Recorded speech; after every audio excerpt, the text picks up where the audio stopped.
Hello दोस्तों, मेरा नाम है गुणसागर और स्वागत है आप सभी का पीसीएम का हीरो के इस नए वीडियो में। दोस्तों, आज के इस वीडियो में हम लोग पढ़ेंगे कि फिजिक्स क्या है, इसकी उत्पत्ति कैसे हुई, इसका जनक कौन है और इसे कितने भागों में बांटा गया है। तो चलिए इस वीडियो को शुरू करते हैं। वीडियो शुरू करने से पहले मैं आपको बता दूं कि इस चैनल पर क्लास 9 से लेकर क्लास 12 तक फिजिक्स, केमिस्ट्री और मैथ सब्जेक्ट को बहुत ही बेहतरीन तरीके से पढ़ाया जाता है। अगर आप 9, 10 या फिर 11, 12 के स्टूडेंट हैं तो आप इस चैनल को सब्सक्राइब जरूर करें और इसे अपने दोस्तों में शेयर जरूर करें। आज का हमारा पहला टॉपिक है भौतिक विज्ञान क्या है, व्हाट इज फिजिक्स। तो चलिए देखते हैं भौतिक विज्ञान क्या है। तो भौतिक विज्ञान विज्ञान की वह शाखा है जिसके अंतर्गत प्राकृतिक एवं प्राकृतिक घटनाओं का अध्ययन किया जाता है। भौतिक विज्ञान विज्ञान की वह शाखा है जिसके अंतर्गत प्रकृति एवं प्राकृतिक घटनाओं का अध्ययन किया जाता है। हमारे ब्रह्मांड में जो सारी घटनाएं घटते हैं, जैसे कि एक पिंड दूसरे पिंड से टकराते हैं, उसके बीच बल कितना लगा, सूर्य के चारों ओर पृथ्वी और सभी ग्रह क्यों चक्कर लगाते हैं, पृथ्वी चंद्रमा पृथ्वी का चक्कर क्यों लगाता है। तो ये सब घटना जो घटता है, ये सब के बारे में जो जानेंगे प्राकृतिक घटना, तो ये सब के बारे में जो पढ़ा जाता है जिस शाखा में, उसी को भौतिक विज्ञान बोला जाता है।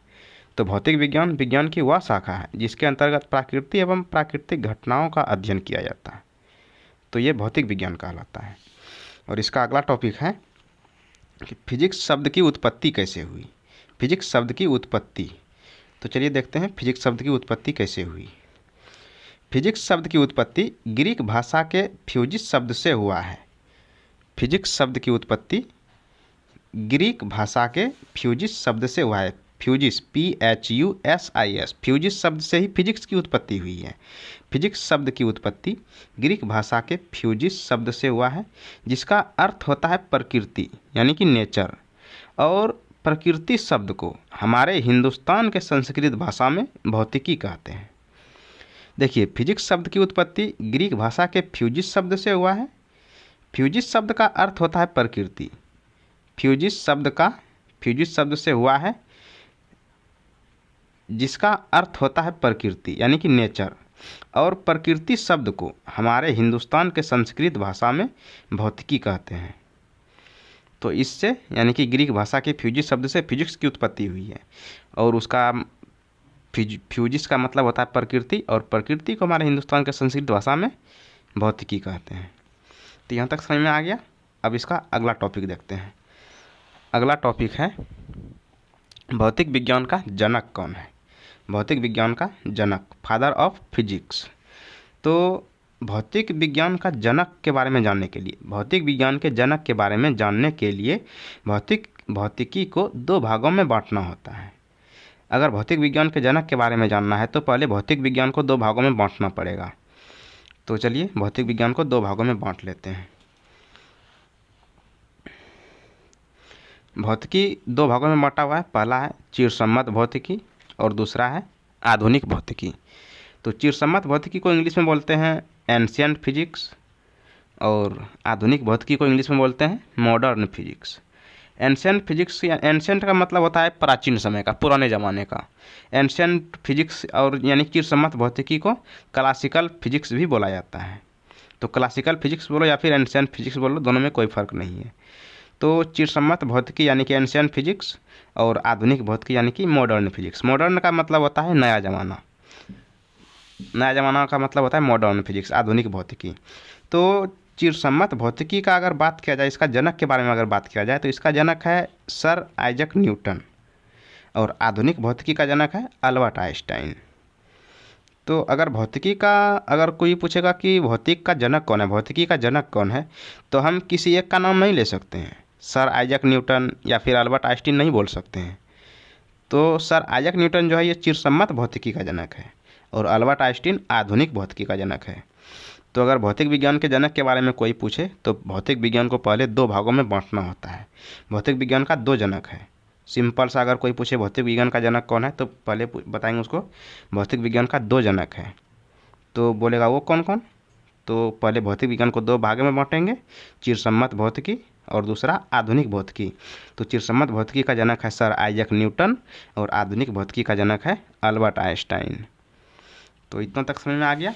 अब इसको देखते हैं कि ये कितने भागों में बांटा हुआ है।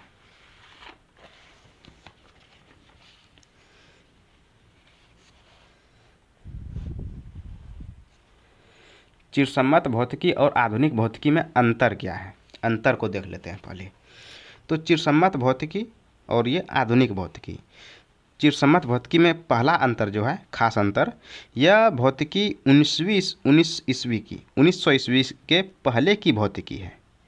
चिरसम्मत भौतिकी 1900 ईस्वी के पहले की भौतिकी है और आधुनिक भौतिकी यह भौतिकी 1900 ईस्वी के बाद की भौतिकी है।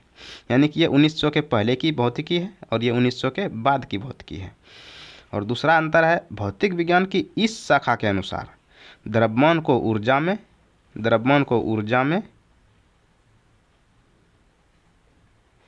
एवं ऊर्जा को द्रव्यमान में नहीं बदला जा सकता।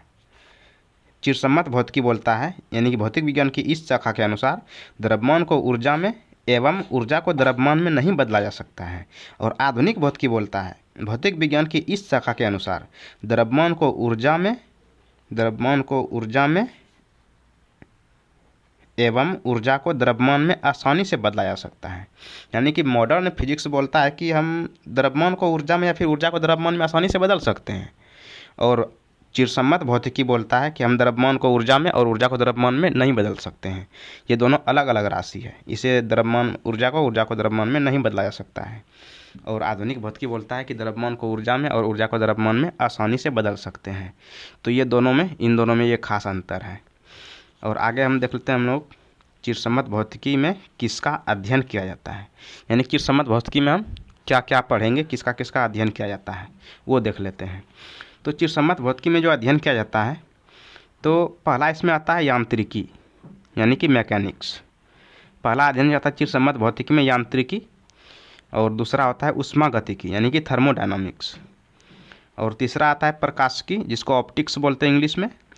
और चौथा आता है विद्युत चुंबकत्व, जिसको इंग्लिश में इलेक्ट्रोमैग्नेटिज्म बोलते हैं, इलेक्ट्रोमैग्नेटिज्म। तो पहला आता है यांत्रिकी, दूसरा ऊष्मागतिकी, तीसरा प्रकाशिकी और चौथा विद्युत चुंबकत्व। और पांचवा आता है ध्वनि विज्ञान, यानी कि साउंड साइंस। यांत्रिकी को इंग्लिश में बोलते हैं मैकेनिक्स, ऊष्मागतिकी को इंग्लिश में बोलते हैं थर्मोडायनामिक्स और प्रकाशिकी को इंग्लिश में बोलते हैं ऑप्टिक्स। विद्युत चुंबकत्व को इंग्लिश में बोलते हैं इलेक्ट्रोमैग्नेटिज्म। विद्युत चुंबकत्व को इंग्लिश में बोलते हैं इलेक्ट्रोमैग्नेटिज्म और ध्वनि विज्ञान को इंग्लिश में बोलते हैं साउंड साइंस। तो ये सब चिरसम्मत भौतिकी में इसका अध्ययन किया जाता है। यांत्रिकी में भी कई सारे चैप्टर होते हैं, ऊष्मागतिकी में भी कई सारे चैप्टर होते हैं, प्रकाशिकी में भी कई सारे चैप्टर होते हैं। उसी तरह से विद्युत चुंबकत्व, ध्वनि विज्ञान, इसमें भी कई सारे चैप्टर होते हैं। तो ये फिर अलग अलग में चैप्टर में बांटा हुआ है। अभी इसको हम मोटे मोटे भाग में विभाजित किए हैं और ये फिर इसमें भी चैप्टर में विभाजित होता है। जब आगे हम लोग पढ़ेंगे इसमें 11 में 12 में, तो इसमें किस में चैप्टर में कौन कौन सा चैप्टर आता है, तो वो सब आगे हम पढ़ेंगे। तो अब इससे देखते हैं, ये चिरसम्मत भौतिकी का हो गया। चिरसम्मत भौतिकी में किसका किसका अध्ययन किया जाता है। अब हम लोग देखते हैं आधुनिक भौतिकी में किसका अध्ययन किया जाता है। तो हम आधुनिक भौतिकी का अध्ययन देख लेते हैं। तो आधुनिक भौतिकी में जो अध्ययन किया जाता है वो होता है, आधुनिक भौतिकी में दो चीज़ का अध्ययन किया जाता है। पहला है नाभिकीय भौतिकी, यानी कि इसको इंग्लिश में बोलते हैं न्यूक्लियर फिजिक्स। और दूसरा होता है इलेक्ट्रॉनिक्स, इलेक्ट्रॉनिक्स को इंग्लिश में इलेक्ट्रॉनिक्स से ही बोलते हैं। नाभिकीय भौतिकी में इसमें यानी कि नाभिक, परमाणु, हाइड्रोजन बम, परमाणु बम, ये सब का जो अध्ययन किया जाता है वो नाभिकीय भौतिकी में होता है।